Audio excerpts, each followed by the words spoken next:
qui est venu s'inscrire il y a à peu près 3 semaines, qui nous a averti qu'il y avait déjà une vague qui se préparait dans le nord-est des États-Unis. Une chose est sûre, cette information n'est pas tombée dans l'oubli. Au Centre de services scolaires de Montréal, si l'afflux de demandeurs d'asile devait s'intensifier, il affirme être prêt. On a déjà planifié nos ouvertures de groupe pour l'an prochain et on a maintenu un nombre élevé. Tout en admettant que les ressources ne sont pas sans fin.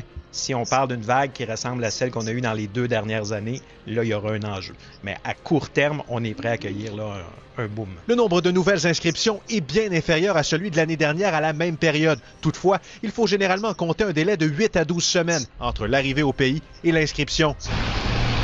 Dans les locaux de cet organisme montréalais qui accompagne les nouveaux arrivants dans leur démarche d'installation au Québec, les portes s'ouvrent et se referment presque sans répit. Humainement, on se sent pas capable de refuser des services, même si on n'a plus les moyens, on n'a plus les capacités. C'est particulièrement le cas depuis quelques jours. Notre clientèle essentielle, c'est des résidents permanents, travailleurs étrangers temporaires, les étudiants étrangers. Les demandeurs d'asile sont supposés être une très minorité actuellement. La réalité n'est pas ça. À tous les jours, je vis au fil des appels téléphoniques et probablement le téléphone va sonner. Justement, je parlais que ça va sonner et ça sonne.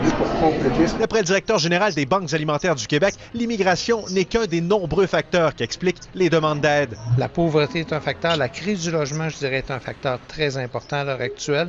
L'emploi à temps partiel en est un. Il insiste toutefois sur la nécessité de rester attentif aux évolutions. 31% des clientèles qu'on dessert est issue de l'immigration depuis moins de 10 ans. Andy Saint-André, TVA Nouvelles, Montréal.